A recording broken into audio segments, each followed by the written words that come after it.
icebergs around here. This is really, really beautiful.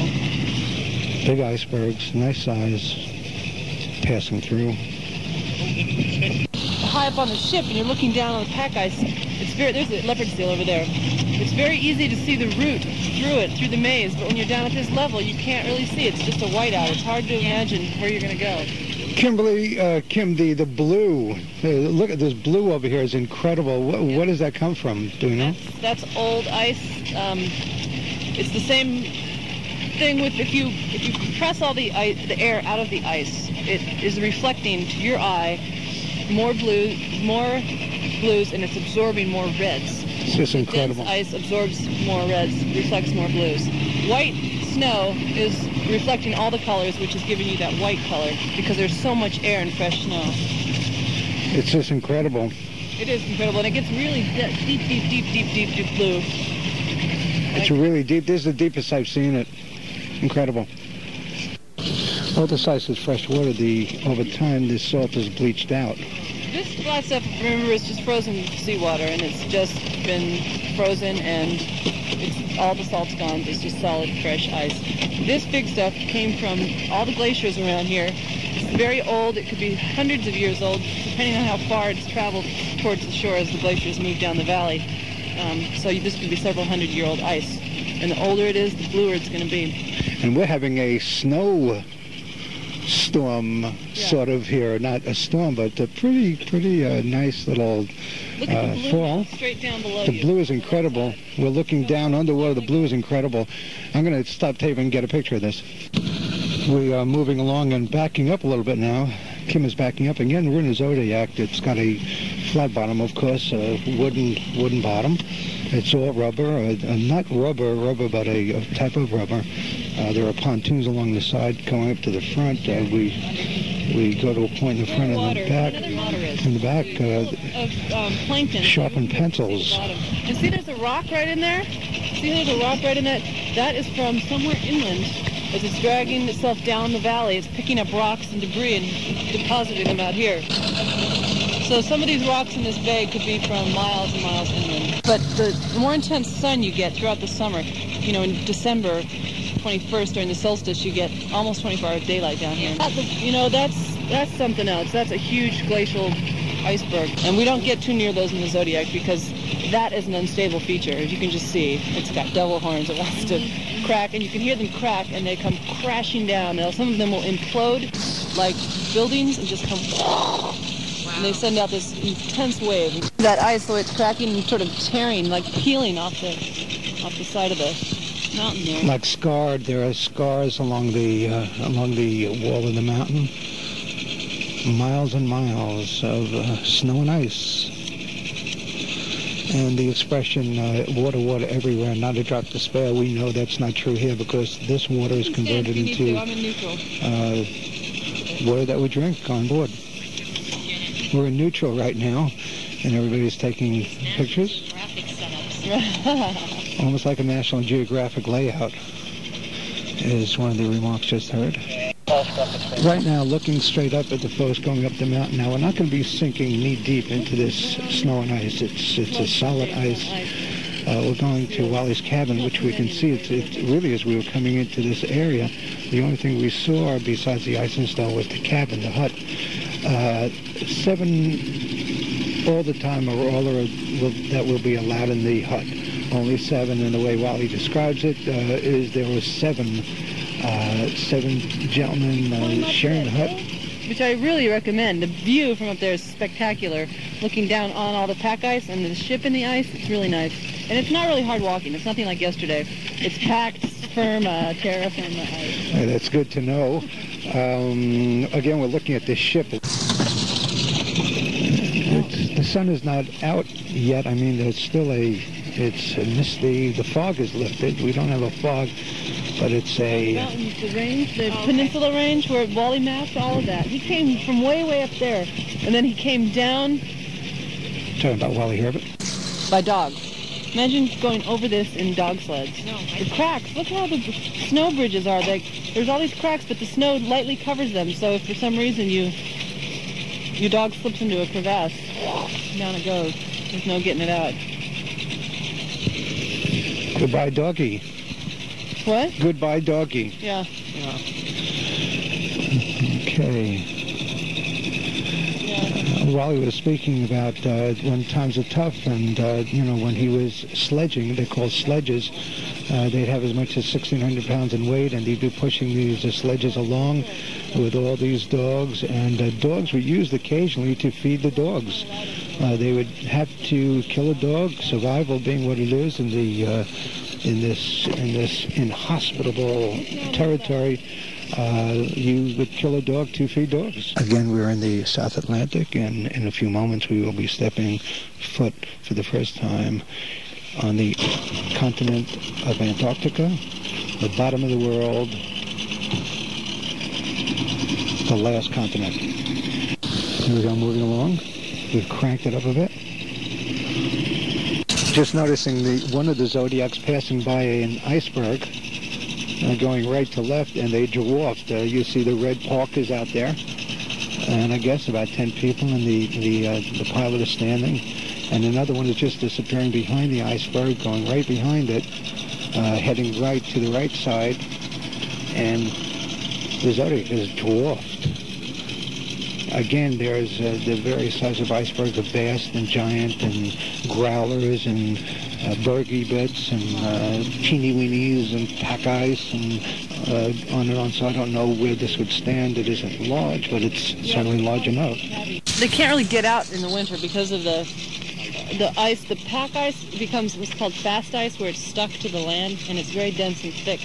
So the bergs that do come off, they are pushing the ice, the pack ice, and it crunches it, and it gives these amazing sort of uplifts in the pack. And sometimes you'll see a piece of pack ice that's been bent and twisted and contorted, and it's probably been shoved around by a bigger iceberg. And pack ice, I guess, is the sort of the floating ice. What we heard getting coming up against the ship and just rocking us from time to time. Here's one that's flipped over. Now, you can the glacial ice coming from the glaciers comes off and sort of floats around and finds this equilibrium. And as it sits there, it starts getting eroded away by the ocean. And when that happens, it starts cutting lines. So you can see this diagonal line across it. That's where the ocean water, at the surface of the water, was cutting it. So that used to be more horizontal. So it's tipped over to its right. So the top of the berg used to be what's now that angle on the right facing the ship. And this used to be the bottom of the iceberg, sort of dangling in the water. So now it's rolled, it's melted, it's got more wave erosion, and when it flips again, it'll have a new line that will be this horizontal line, flipped up again. Flip? Yeah, I've seen them roll. They look like giant monsters rolling around. Wow. It's kind of scary. Yeah. They're so big. They are. You can hear it too, I guess. Well, when they break, you can hear them crack, and that crack is like a thunderous, lightning crack sound. Whoa! What you're hearing is Kim taking the motor out of the water for a moment. I guess maybe unclogging it. What did you just bring on board here? We can have this in our drinks tonight. It'd be lovely. Isn't that nice? Okay, we have some ice. Oh, there it goes. And the blue just kind of scattered when it hit the water. You saw the blue come up. We were going to finish up the tour a little bit early. And then when next we meet, we'll be at Wally's hut on shore. Let's do a fade.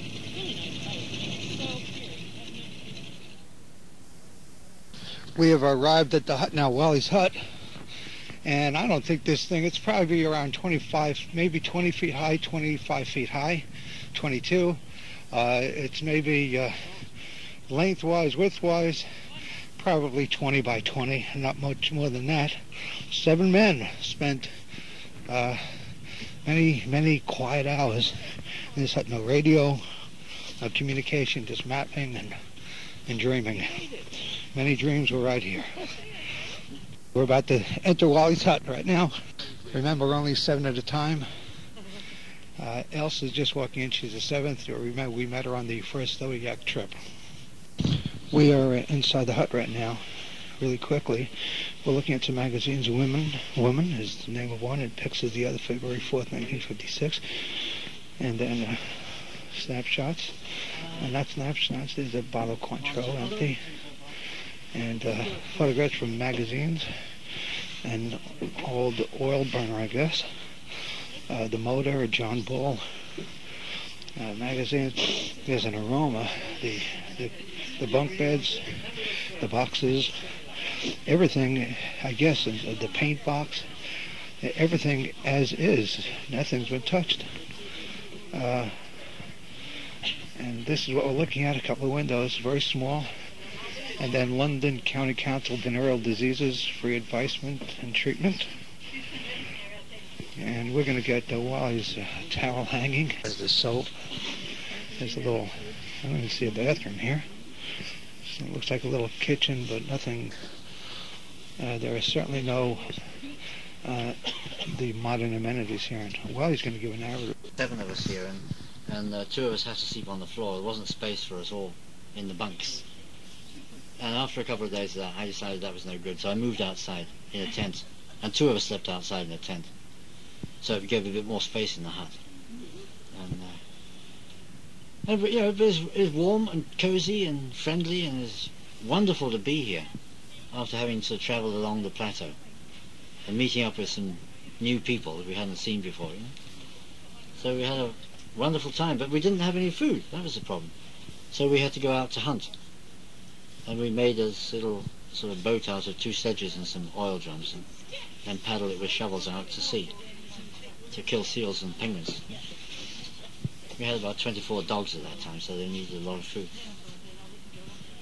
That's how we survived. This is all wood, all wooden. Yeah, it's made out of packing crates. Made out of packing crates. You kind of feel like you're home right now, huh, Wally? Well, it was never my real home. It was only a temporary one. You know, I was only here for about just under 3 months.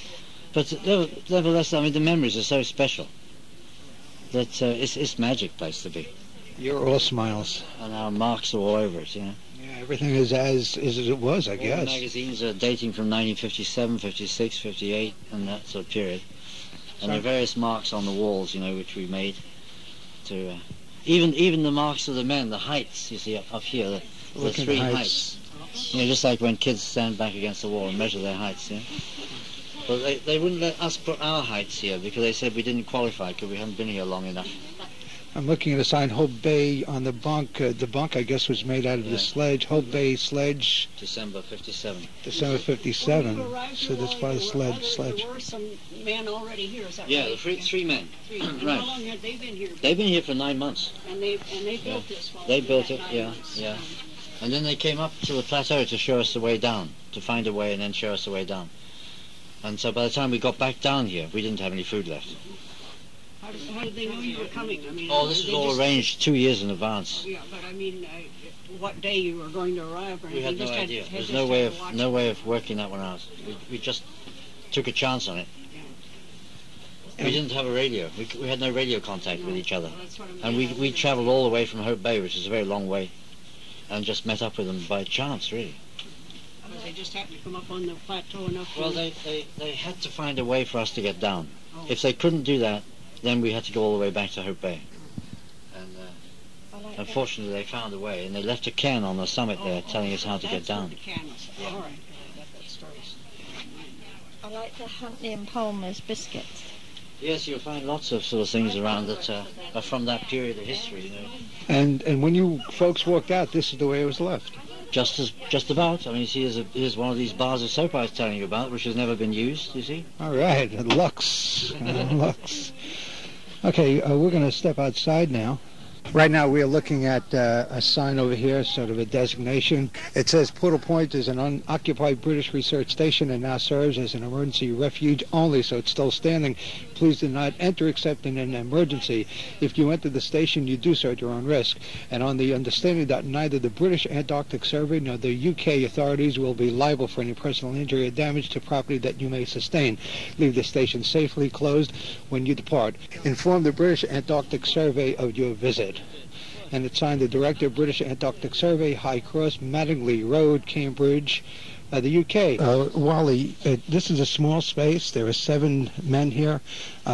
Sometimes it can be a little rough in the small spaces. Your relationship with the 6 other gentlemen, was it sometimes strained or always? Oh, no, we had an absolutely fantastic time. It was wonderful because it was so marvellous to actually meet them after all this time.